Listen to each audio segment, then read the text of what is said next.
Hey, Kelsey here with Maker's Gonna Learn, and today we're going to put together a cute Gable box. You can find the file on makersgonnalearn.com. For this project, you'll need paper and glue. And that's it. Let's get started in Design Space.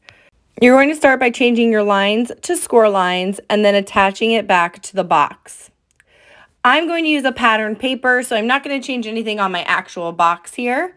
You can change the color or you could add a design if you'd like.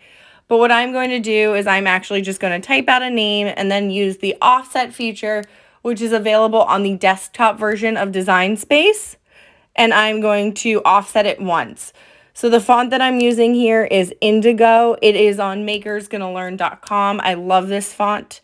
And I am just going to offset it slightly so that it fits on the side of the panel. You can play around with your offset and make it a little bit thinner, whatever design you like best. So once I have my offset put on, I'm actually going to go over to my contour panel in the bottom right-hand corner, and I'm going to make sure that there are no little holes on my offset.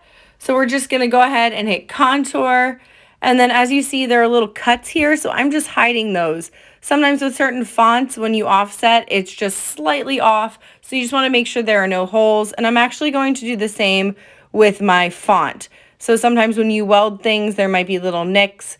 You can just go ahead into the contour feature and cover all those up, and now your Cricut won't cut them. And then our last thing to do is just change our colors around. Make it whatever you'd like. I'm using a cute polka dot pattern paper, so I'm going to use white and red on my outside.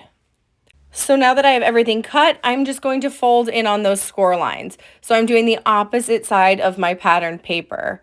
So it's easiest for me to start with my score lines. You can use a bone tool or a popsicle stick if you want to make these super sharp, but it's not necessary. Your fingers will do just fine. And what's amazing about this box is it actually only has one spot where we have to put glue to create the actual box. So on our side, there's a small score line, and I'm going to put the glue on the outside of that, and then that's going to attach to the inside of the opposite piece. So it's just one side of glue that we're attaching, and then the box actually stays attached at the bottom just by pressure and by the panels that are included.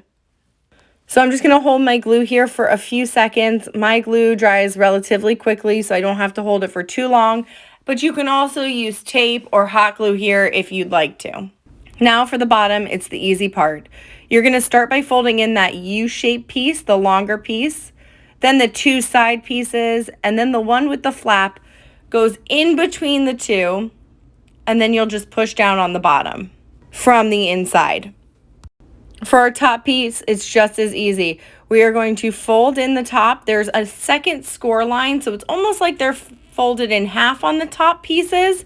So you're going to fold them in to kind of make like a triangle between the two. And then the two outside pieces hook over the top little pieces.